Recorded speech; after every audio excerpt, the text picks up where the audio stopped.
Distinguished members and stakeholders, good afternoon and welcome to our continuing Best Practices in Sustainable Development webinar series. Since its inception in 2020, this series has been a valuable platform for sharing knowledge, expertise, and success stories in sustainable development among our member base. Today, we are honored to have with us two distinguished leaders from L'Oréal, a company at the forefront of sustainability efforts globally. Our speakers today are Ms. Sinem Sandıkçı Gökçen, the Country General Manager at L'Oréal Türkiye, and Mr. Joël Tronchon, the Chief Sustainability Officer for Europe at L'Oréal. Ms. Sinem, for 23 years, she's been working for L'Oréal, and her work experience at L'Oréal encompasses many areas: marketing, brand development, sales, corporate communication, and we know that you've been the digital director and business unit general manager, and many business units, and at different levels of the company. So we know what L'Oréal does at all aspects. And almost 3 years ago, she was appointed as the first Turkish and first female country manager of L'Oréal in Turkey. And we are very happy to and honored to have her in our board. She's a board member of YASET. Thank you very much for being with us, Sinem Hanım. Thank you. Good afternoon, everyone. It's our pleasure today to showcase our ambitions and activations on sustainability. And I would like to thank YASET for keeping this topic at the top of its agenda and really creating impact. Thank you very much. And Joël began his career with an NGO and Foundation Against Exclusion. Then he several positions in the human resources function, notably at L'Oréal, then at other international firms. And since the end of September 2021, he's been Director of Sustainable Development Europe for L'Oréal. Mr. Tronchon, thank you very much for being with us today. Thank you a lot for your invitation, and I like the alliance with investors and finance because it's very key to reach together the sustainability goals we have. Thank you. Thank you. And with our esteemed guests, we will be sharing insights into L'Oréal's sustainability strategies with real-life examples and with a forward-looking agenda. Please remember that this session is interactive. You will have the opportunity to ask questions during the live broadcast via Questions Comments tab on your Insight interface. And without further ado, let us proceed to our session. And the first question goes to you, Joël. And could you please elaborate on the key components of the L'Oréal Group's sustainability strategy and how it aligns with L'Oréal's overall corporate strategy? Absolutely. Thank you for your questions. Indeed, at L'Oréal, sustainability is not just, it's clearly a business-oriented topics. We have begun the journey in sustainability at L'Oréal for many years, more than 30 years, because we were one of the first group, to give you an example, to completely abandon the animal testing 14 years before all regulations. And we were one of the first group to decarbonize our factory.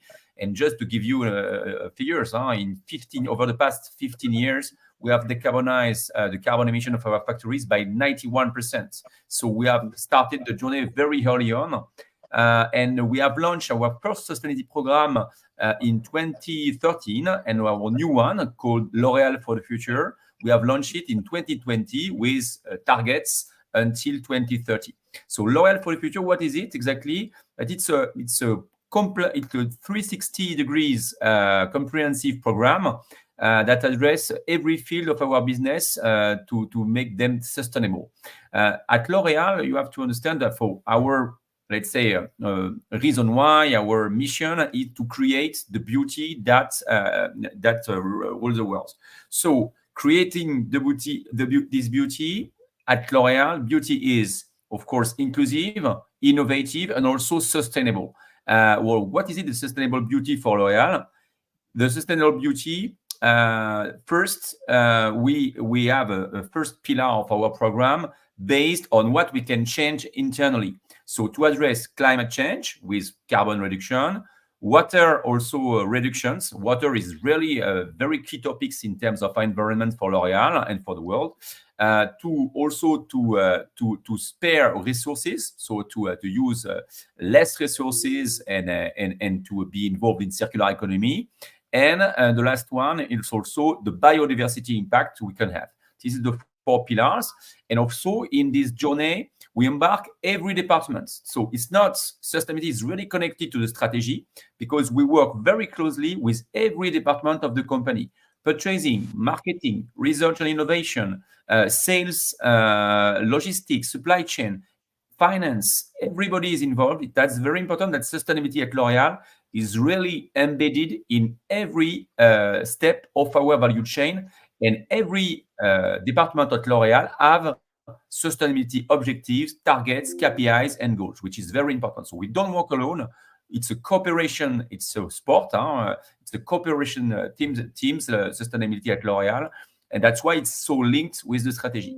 And to add on that, for L'Oréal, sustainability is also a fantastic lever of innovation. That's why sustainability brings some value to the business. It brings some added value to the business. For example, when we innovate with sustainable packaging or with sustainable ingredients, for example, bio-based ingredients, it's a sustainability commitment, but it generates a lot of innovation to launch innovative products that our consumers buy at the end. So it's also sustainability for L'Oréal and for the business. It's a fantastic solution to be different from our competitors and to also match the expectation of the consumers.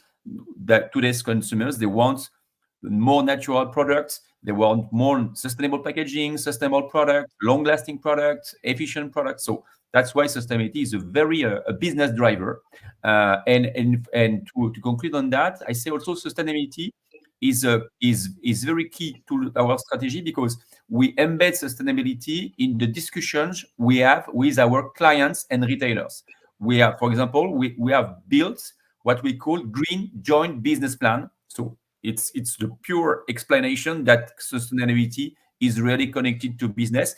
And our retailers, they love our approach in sustainability, and they consider us as a category captain of the cosmetic industry to drive innovation through sustainability.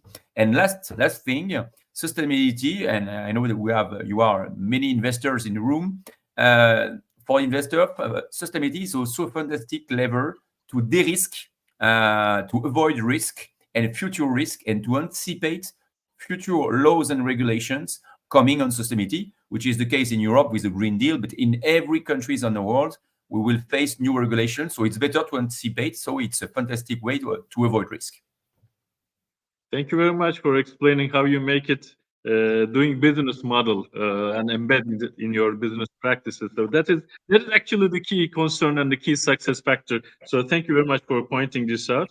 And this risk mitigation for the future, especially in the financing matter, this is a hot topic in Turkey as well in terms of planning ahead. So thank you very much for this one. And Sinem Hanım, I would like to start by thanking you for your board level guidance on sustainability issues. We really appreciate your presence and support on this area. And it would be really beneficial for us if you just reflect how L'Oréal Türkiye reflects its global sustainability strategy in Turkey, and what are the country-specific focuses that you expanded under the program. Perfect. It will be my pleasure to explain. Basically, we always start with a question. And the question we have is that, can a beauty company change the world? And our answer is yes. If it really leads its revolutions by love, and if it can mobilize all the ecosystem around those revolutions, yes, a beauty company can change the world. And we would like to lead 3 revolutions in that front. The first being the technology revolution, because we would like to be a beauty tech company, meaning that we are a technology company only focusing on beauty. Number 2, we would like to lead the sustainability revolution. And that's why we are very ambitious as L'Oréal Türkiye, because we are a strategic country for the group, and we have very high ambitions in contributing to the group's sustainability agenda. And number 3, it's the purpose revolution, that we really would like to impact with our brands in the community and in the lives of people. So in that front, sustainability, we take it quite seriously, as Joël was explaining. And you know how L'Oréal works sets out is that it really quantifies its objectives, and then it cascades to all the countries with some KPIs, yearly KPIs that you need to fulfill to reach the sustainability commitments. And we are very proud that L'Oréal Türkiye has the highest realization rate in Europe in those KPIs, and it's one of the best worldwide. So it's quite obvious that we contribute highly to the group's agenda. And what do we do at local level? To start with, we have a kind of a volunteering task force to really accelerate our activation on sustainability, which is consisting of our employees. We have a coordinator for sustainability, and we have a country lead for the sustainability. So it always stays at the top of our corporate agenda. We have 4 topics, basically. The first is water. Number 2 is decarbonization. Number 3 is mobilizing our ecosystem and creating sustainable future for our consumers and stakeholders. And number 4 would be the social impact. On the water front, we are very proud to have one of the first water-friendly industrial sites of the country. Our Istanbul plant is a water-friendly production facility, and we save 10 million liters of water per year. And usually what it means that basically we do not use any external water, but we always keep looping the same water in the industrial facility to be able to produce our products. So which is one of the first in the country. So we are quite proud, and we would like to make it a really industry practice for all of the nation. Number 2, we have a global project which is called GIOSA, a smart water shower head. It's developed by a startup which is called GIOSA, and we acquired that startup quite recently. And thanks to that water shower head, we can really save up until 70% of the water that we use while rinsing our shampoo of our hair. So we give that shower head to our hairdressers. So it's a kind of a big mobilization of our stakeholders to contribute to the corporate agenda of sustainability. On the decarbonization, we do many initiatives, but the one which outstands is what we do on digital decarbonization. Again, at global level, we team up with a startup which is called Impact Plus, and we really try to decrease the carbon emission of our digital investments. As you can imagine, as L'Oréal Türkiye, we are one of the top digital investors of the country. And today, digital carbonization is around 4% of overall green gas emissions of worldwide, and it will be soon 8%, meaning that it will be really equal to the car industry. So it's quite important that while we invest on digital, we have to take the responsibility, and we need to be conscious. That's why we are teaming up with the startup, and we are measuring the impacts we have on the environment while doing digital media. And by changing our creative visuals and optimizing the devices and the connection that we do while advertising, we can save up to 40% of carbon emissions. So we are one of the pilot countries in the global agenda, and we are again one of the pioneers in the country to do that. On the mobilizing stakeholders part, what we would like to do is that we would like to give our consumers the option to consume sustainably. That's why we have a product impact labeling project, which we put a label on our products so that when you buy our products, you would be able to tell whether this product is environmental sensitive, socially sensitive, and you will be able to see its impact on social and environment before buying and before making that purchase. And we would like to again make this a standard of the industry. So we would like all the companies in this industry to use this product labeling so that our consumers will know what they buy and what they consume. And also on that front, we are doing a lot of communication on our brands, on our sustainability efforts to make sure that our consumers are helping us to create a sustainable future. On the social impact, we are again quite very proud to have one of the most sustainable social impact projects of the nation, which is called For Women in Science. You know that there is a big gender gap in science, unfortunately, and we are supporting women scientists to close this gender gap in science, which is much needed to advance on everything. And we are doing that for the last 22 years in the country. We also have a lot of brand initiatives, like L'Oréal Paris has a project called Stand Up, which is against street harassment, and we are one of the top countries to execute that as well. And finally, at corporate level, we have a fund which is 200 million euros on the social and environmental impacts to solve the problems, the urgent problems of the world. And we are proudly again were able to have support from this global fund to 2 local NGOs. One of them is Kamer Foundation and the other was Imece Foundation for their local projects helping women and helping refugees in the country. So overall, I think we are quite active as a country to really contribute to the global agenda of sustainability at L'Oréal Group. Sinem Hanım, thank you very much. If there was a checklist, I'm sure that we would check it all when we go one by one from your operations encompassing all areas of sustainable development. And there are many good initiatives that are highlighting the innovation also. Also, Joel stated this one. And the way that you make startups move to a level to sell products to a big company like L'Oréal and scaling them up at global scale is a really good example, and it's also a priority of YESET. So thank you very much for feeding us with all these use cases. We very much appreciate them. And when Joel mentioned about the KPIs, because if you would like to leave a good footprint, we would need to know where we are and how far we proceed. This impact measurement is an issue that we've been trying to strengthen in Turkey so that the companies would be aware that how their doings are impacting on their surroundings in their ecosystems. So, Mr. Tronchon, could you please elaborate a little bit on this area? How do you measure the impact of your sustainability initiatives? And for example, you can also touch upon the L'Oréal's future sustainability program as an example of how you realize this impact measurement. Okay, thank you for your question. So first of all, you have seen with Sinem's speech just before that business, because she is the general manager of L'Oréal Turkey, is really connected and engaged into sustainability. So thank you, Sinem, for all your efforts and achievement in L'Oréal Turkey, which is, by the way, brings a lot of best practice to Europe in terms of sustainability. So congratulations. Alors, KPIs and measurements. So KPIs, of course, as you know, we cannot improve what we cannot measure. It's a cliche, but it's the reality. So we have lots of KPIs in sustainability, as you can imagine.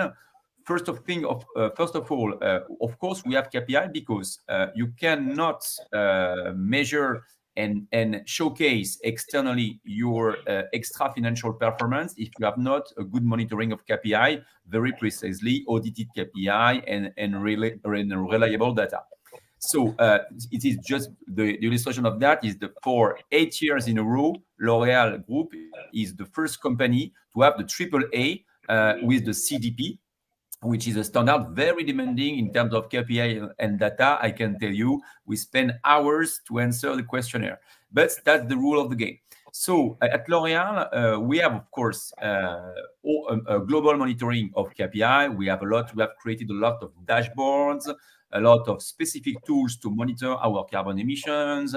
But not only, we have also tool dashboard to monitor every KPI inside every department of L'Oréal. So all of our L'Oréal for the Future KPIs are trickled down in each department. For example, if you work in purchasing, you have two main KPIs. We have many, but the two main KPIs, you have a KPI to see and pilot the decarbonization of your suppliers, which is a 2030 KPIs commitment of L'Oréal to reduce by 50% the carbon emission of our suppliers.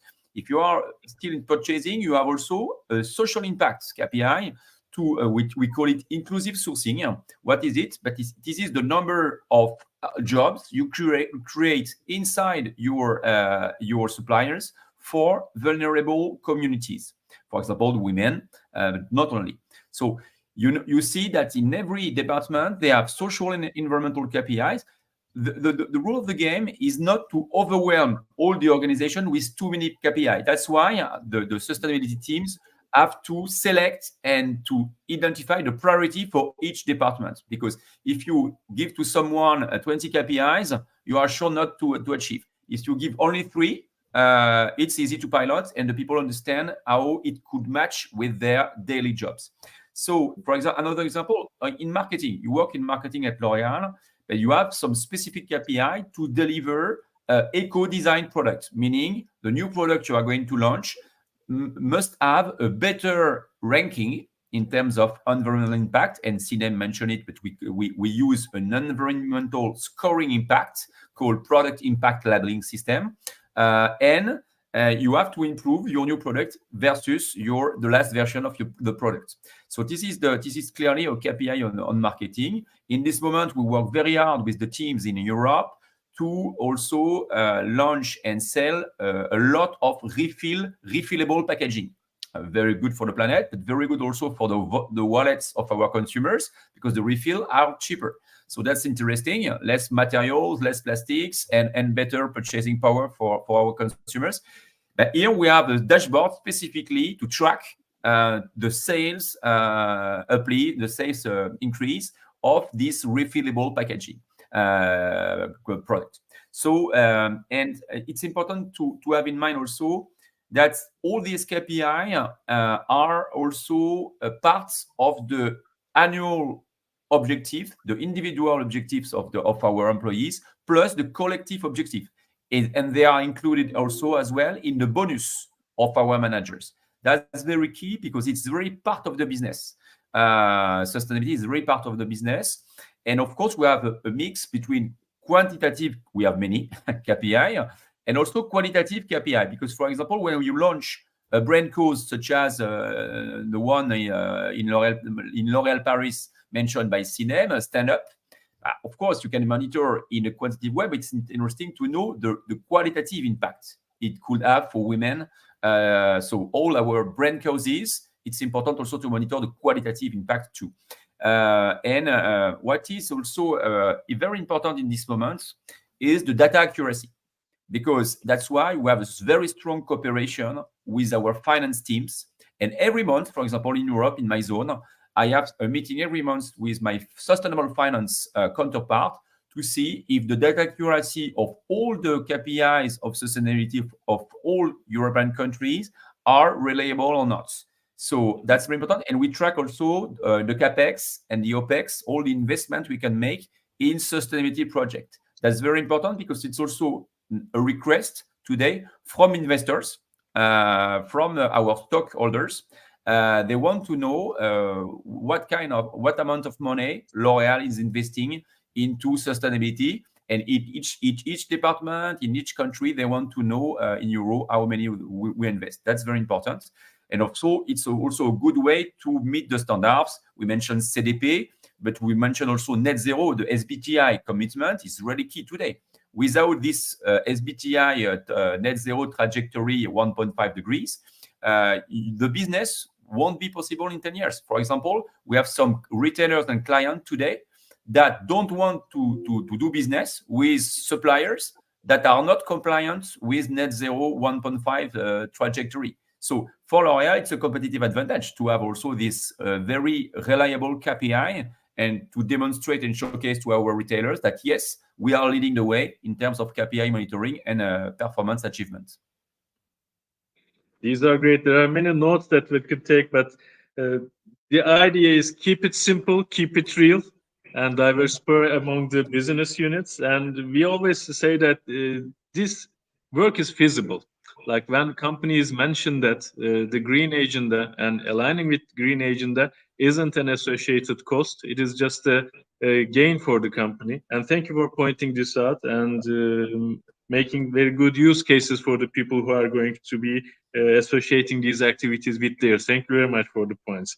And Sinem Hanım, starting from this one, you mentioned a lot of initiatives, and we all believe that it requires a very good planning as much as implementation. So what can you advise to the companies who are in the middle of their efforts or in the planning stage? How should they approach this?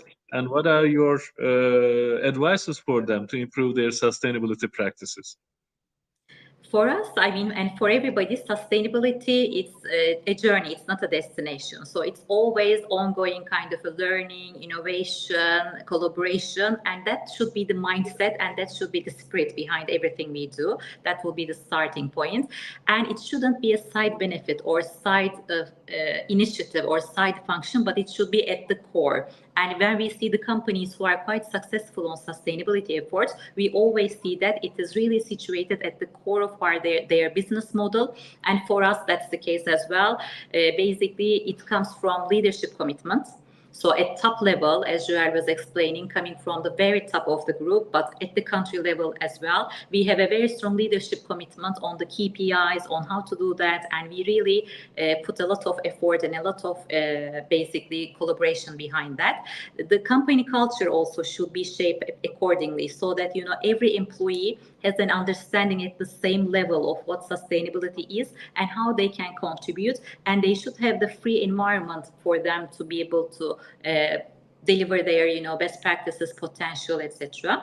Number two, I would say that, as Joel has mentioned very clearly, setting the KPIs and measuring them and tracking them is very important. Of course, this differs from one company to the other, what kind of KPIs on which area, etc. But there should definitely be a way of quantification of what you aim to do and how well you do that. And if you communicate on those like we do, it gives you a sense of pride, but also it shows you where you are and how much you still need to accomplish. So it's like a kind of a compass where you are and where you are going in terms of reporting, tracking those KPIs and measuring where you are and how much you still have to do.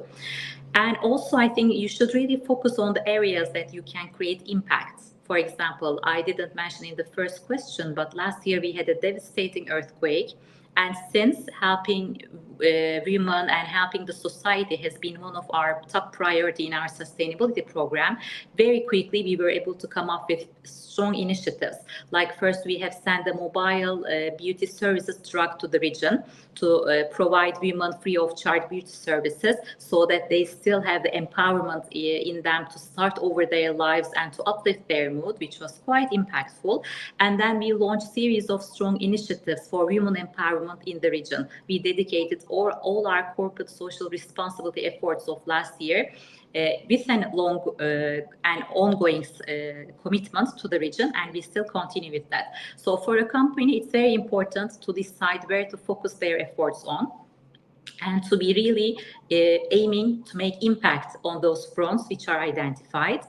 It could be, you know, supply chain sustainability, resource efficiency, circular economy, but it should be outspoken, it should be visible, and it should be quite focused.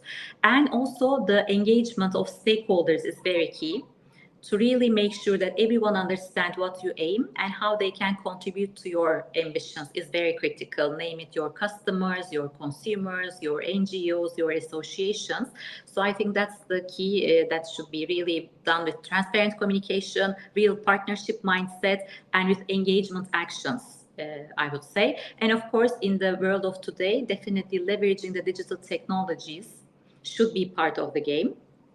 Name it, data analytics for measuring, for setting the objectives, but also using AI, etc. So I think that should be one of the key points as well.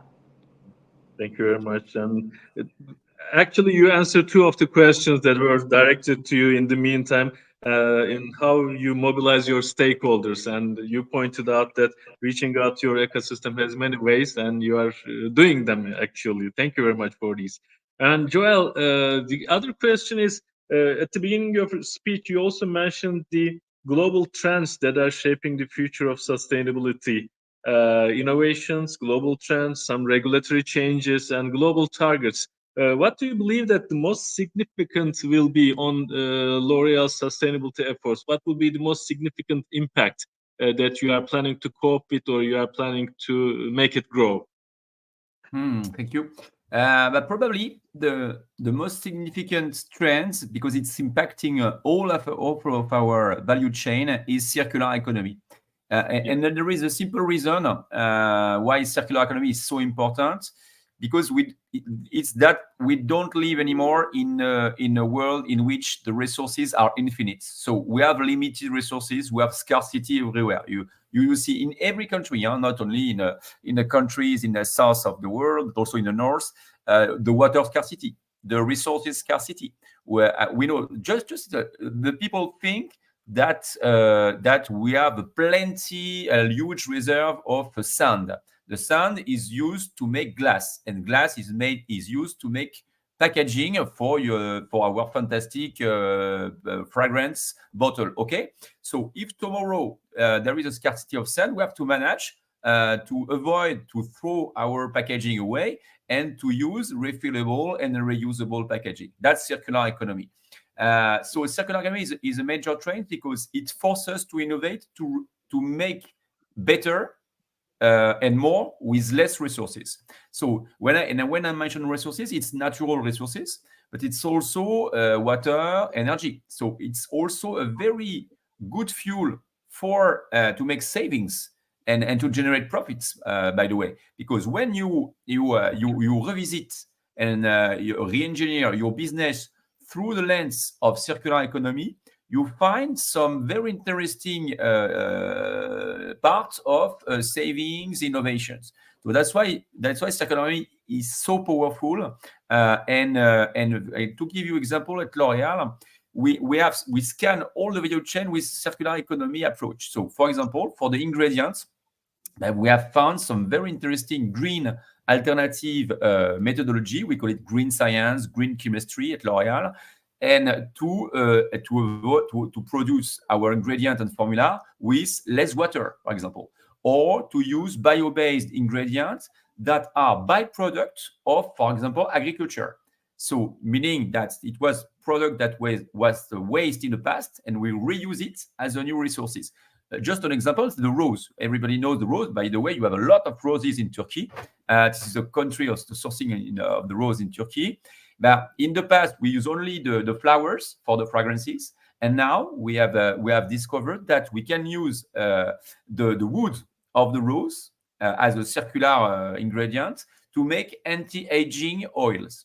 And we have discovered that we have anti-aging properties in the wood of the rose. That's the magic of circular economy, to transform what it was waste in the past to new resources for the future. And by the way, it's very good for the planet, but very good also for the savings you can generate. So, but circular economy in packaging, it's obvious. It's refillable, reusable packaging, but it's also to put more recycled materials inside our products. That's also the key. And at the end of the chain, it's also to recycle better and to take advantage of the materials of our products to close the loop and to use them as new resources. That's why we push a lot at L'Oréal, the collect everywhere in recycling, partnering, by the way, with the public authorities to finance and to help to support the collect for a better recycling of our product after the use phase. So I think really circular economy is the new era, probably one of the major trends of the coming years, because we know that scarcity will be everywhere, and it will be very, very a key factor of success for companies in the future. Okay, thank you. And Sinem Hanım, in addition to this global context, how do you prepare L'Oréal Türkiye for the regulatory changes, expected changes, and changing consumer expectation in Turkey? How do you see the future of sustainability challenges, and how you are readying L'Oréal for them? Yes, definitely. There are two sides to that. One of them is, as you mentioned, the regulatory landscape, in which we need to anticipate the challenges, upcoming regulations, etc. And in that front, our secret recipe is to be very closely connected to our ecosystem with all our stakeholders, and to really be proactive. So it's not reacting after there is a regulation change, but it's trying to anticipate and start earlier, because otherwise you'd be quite late, or you wouldn't be able to pioneer the changes as you wish to be. So we're trying to look out to the world as well, what kind of regulations are going through, not only in Europe but the rest of the world. And we're trying to anticipate what might come to the country with, of course, help of, like Yes said, and all our partners on that front. And we're trying to prepare in the best way possible. And wherever we do some good practices, best practices, we are quite open to exchange with our stakeholders as well, because it's a continuous learning, as I told you before, and we should be learning from each other. on that front as well. On the consumer part, it's a bit interesting because we are doing a lot of market research on that. And we had a recent study with Ipsos conducted in 2023. And basically, everyone is trying to do something on sustainability, and the consumer is willing to do something. But the problem is that only 1 out of 4 consumers know the definition of sustainability. And what can they do? For them, it's only recycling. But there's also upcycling. There are many topics. It's a very comprehensive topic, and they are not fully aware of what it is and how they can contribute for a better future. As L'Oréal Türkiye, our biggest mission is to really reach out to them for awareness and for showing them the way how they can contribute. So that's what we are trying to do with all our brands, with all our corporate agenda, with our sense of purpose campaigns. We are trying to show them how to make a better future for themselves and for us all, because we see sustainability as a big responsibility. And we are lucky that, in fact, women and Gen Z, the last generation Gen Z, are more keen on sustainability, which is a core target group for L'Oréal Türkiye. So our biggest ambition is to reach out, to show them, and to give them the weapons and the resources to be able to do something good for the planet. Of course, we have a very strong global agenda, as Joel has mentioned, and in L'Oréal Türkiye, our job is to make sure that we have the right local adaptation and the right local context. So which initiatives would be helping, where to focus, etc. We are putting a lot of energy and synergy into that topic. And while doing our 3 years plan, we are also choosing the priorities for sustainability as well, and putting the commitments and the targets. So we do not only do a business plan, but we also do a sustainability plan all together in mid-term, long-term, etc. And finally, I think it's really collaboration with our ecosystem.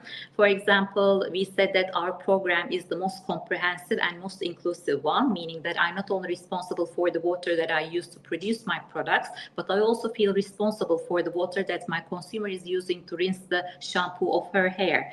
So in that front, the more we include our stakeholders and ecosystem, the better and the faster we would go together. And that's why, for example, we launched 2 strong initiatives of green pharmacies and green hairdressers, meaning that we are teaching our clients, our customers, our partners how to be more sustainable in terms of, energy management, in terms of saving, recycling, etc. And we measure their effectiveness, and we then give them a certification of green hairdresser, green pharmacy. And if we could do that for all the ecosystem, it would already be something huge and something meaningful. So this is how we prepare ourselves for the future, for a better future. Thank you very much. And as a company that is in the forefront of innovation in its sector, your approaches are also innovative and very insightful. And it's really inspiring for us and our audience. So far, we received 10 questions, and luckily you answered all of them. I'm sure that our audience is going to repeat watching this one. But there's one question that I would like to address to you. Our members are asking the right resources to learn from your experiences, the links and other channels or platforms that they can learn more about your practices in this area. Could you just guide them how they can find those out from your website or other initiatives that you're in? Absolutely. I can take this one if you want, Sinem. Yes, probably the best library of best practices of L'Oréal, it's on our website. So I encourage you to read the fantastic 150 pages of best practices of our universal registration documents, URD. And you will find all the strategy of L'Oréal, many examples of the not only European one, but also from other continents. So that's a fantastic. And you have also some on our website. You have also some very well done 3 pages. I encourage you to read it. We have a 3-pager on each of the big topics of sustainability. So you have a 3-pager on circular economy, one of climate and carbon reduction, one on water management at L'Oréal, and one on social impact. So you have these 3-pagers. They are on our website. Very, very pedagogic and easy to read. Mm-hmm. Thank you very much. You leave no excuse for not acting on this one. Thank you very much. And Sinem Hanım, Joel Bey, thank you very much for sharing your valuable insights and experiences with us today. Your detailed explanations of L'Oréal's best practices and strategies are really valuable at both global stage and Turkish stage, because what we are actually looking for is what our members and our member companies are doing at global scale and how they impose it at Turkish scale. And every time we see that there is no gap, and Turkey is teaching more to the global area if they want to do the best. And we are really happy that some of the best practices are coming from L'Oréal Turkey, and we are congratulating Sinem for them. All the team. And I hope that it was quite obvious for the audience that, you know, sustainability is beyond words and commitment for us. It's really, we are doing everything in our power to make an impact. And I would like to maybe end with an open call to everyone. It's an open invitation because we are really looking forward to uniting our forces for bigger impact, for a, you know, accelerated impact. So it will be our pleasure if there are anything that we could cooperate and collaborate with our ecosystem. And I would like to thank you for this opportunity and Joel for joining us as well. Thank you. If we could use your narrative, thank you very much for this beautifully designed and implemented sustainable development strategy and all your best practices. We really appreciate your support on this one. And Sinem, thank you very much for guiding YESET's sustainable development agenda. We've been working so much to improve the regulatory infrastructure in our country to get in line with the best practices in the world. And apart from the best practice implementations, your guidance at regulatory stage, like bringing the best regulations to Turkey for the better of the country and for the better of the market, this means also a lot to us. So thank you very much for contributing at that area of our advocacy work as well. So thank you very much. It was really an honor and privilege to have you in our program. And we also thank the interest of our audiences and for the questions. And it's good that all of them are answered. So we are living closed-end program when we complete this one. And it is through such changes that we can collectively advance in our sustainability goals and make a meaningful impact. So best practices, use cases, they mean a lot for anyone in our ecosystem. And we congratulate all our audience and members for their insights, initiatives in those areas. We are really observing the difference and the commitments at your levels, Sinem, your levels, Joel, means a lot because it's not a bottom up, it's not a top down, it's a holistic approach that everyone is in it and everyone is contributing at their level to this area. And we are going to be continuing these best practice webinars, and the reach out for these webinars is another best practice for all of us, because regardless of the industries, people are really eager to learn from your best practices. Like any industry, it matters to have good consumption in water, in electricity. So your best practices are apart from the sectors that you are working. So thank you very much for joining us today and have a wonderful day ahead. Thank you. Thank you. Thanks a lot.